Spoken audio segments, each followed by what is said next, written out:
Mga kapatid, itong mga nakaraang araw sa mga hearing na ating napapanood, bilyong-bilyong piso na ang pinag-uusapan. Napakalaking halaga, kaya paminsan, napakahirap na i-visualize kung gaano kalaki ba ang ating pinag-uusapan. Kaya mga kapatid, bibigay ako ng example. Bibigyan ko kayo ng 1 million pesos kada araw. Example lang yan, ha? So, aabutin tayo ng 365 million pesos kung araw-araw natin gagawin to sa loob ng isang taon. Napakalaking halaga na ng 365 million pesos. Kung gagawin ko yan sa loob ng 3 taon, araw-araw may 1 million pesos, aabot ito ng 1.1 billion pesos. Pero paano kung 10 billion pesos na ang ating pinag-uusapan?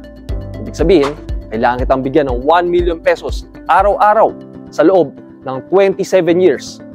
Napakahabang panahon. Paano pa kung 30 billion pesos? Ibig sabihin, 1 million pesos araw-araw sa loob ng 82 years. 50 billion pesos, 1 million pesos araw-araw sa loob ng 137 years. Nagpas pa sa lifetime ng isang tao.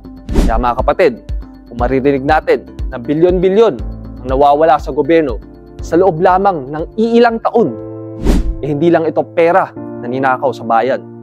Hindi eskwelahan, ospital, tulay, kalsada, at ang kinabukasan ng bawat Pilipino.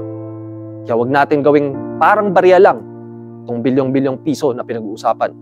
Lalo na galing ito sa kaban ng bayan.